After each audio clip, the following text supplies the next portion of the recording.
है। दूसरी बार मास्क ना लगाने पर 10,000 रुपए जुर्माना रखा गया है। पूरा दिन सड़कों पर वसूली चल रही है। ठीक है, आपने अपनी तरफ से वसूली कार्यक्रम शुरू कर दिया है, लेकिन अस्पताल में बेड ना मिलने पर सरकार पर कितना जुर्माना होना चाहिए? वेंटिलेटर ना मिलने पर सरकार पर कितना जुर्माना होना चाहिए?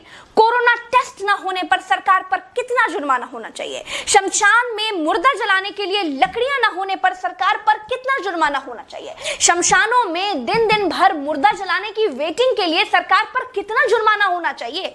जितने मंत्री और ये मुख्यमंत्रियों ने बंगाल से कोरोना लाकर फैलाया है, उन पर कितना जुर्माना होना चाहिए? बंगाल में बिना मास्क महीने भर से घूम रहे नेताओं पर पर डे के हिसाब से कितना जुर्माना होना चाहिए? क्या सरकारों की कोई जवाबदेही बची है देश में? क्या सरकारों से सवाल पूछने वाला बचा है कोई देश में? क्या कोई पूछ सकता है कि 1 साल से देश कोरोना महामारी झेल रहा है, आपने पूरे देश में कितने नए हॉस्पिटल बनाए हैं? अगर नहीं बनाए तो क्यों नहीं बनाए हैं? क्या कोरोना आपदा में घिरे देश को 1,000 करोड़ के नए संसद भवन की जरूरत थी? क्या देश को 300 करोड़ के नए बीजेपी दफ्तर की जरूरत थी? क्या देश को तत्काल 1100 करोड़ के राम मंदिर की आवश्यकता थी? मंदिर के लिए चंदा मांगा जा सकता है तो हॉस्पिटल बनाने के लिए भी सरकार चंदा मांग सकती थी, लेकिन अस्पताल बनाने की नियत नहीं थी। मूर्ति बनाने की नियत थी तो बना दी। सरकारों ने अस्पताल नहीं बनवाए। क्या इस देश की पब्लिक सरकारों पर कोई जुर्माना लगाएगी? क्या कोरोना आपदा में देश को कुंभ सजाने की आवश्यकता थी? क्या देश को कोरोना महामारी के बीच बंगाल चुनाव में रैलियों की आवश्यकता थी?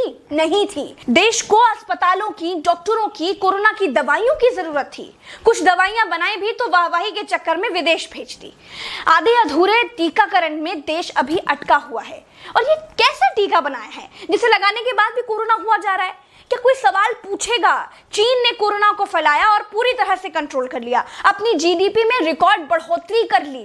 चीन से सब कुछ तो ले ही लिया है, सीख भी ले लो।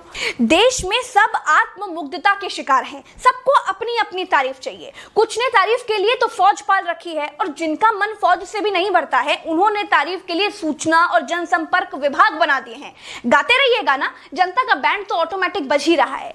जिनके अगल बगल से कोरोना से लाशें नहीं उठी है ना, वो मेरी बात को नहीं समझ पाएंगे। जो कोरोना की पीड़ा से गुजरे हैं, जिन्होंने कोरोना से मरे हुए लोगों को शमशान में जलते देखा है, जिन्होंने कतार में लंबी लाशें देखी हैं, वो जान जाएंगे कि मैं क्या कह रही हूं और क्यों कह रही हूं।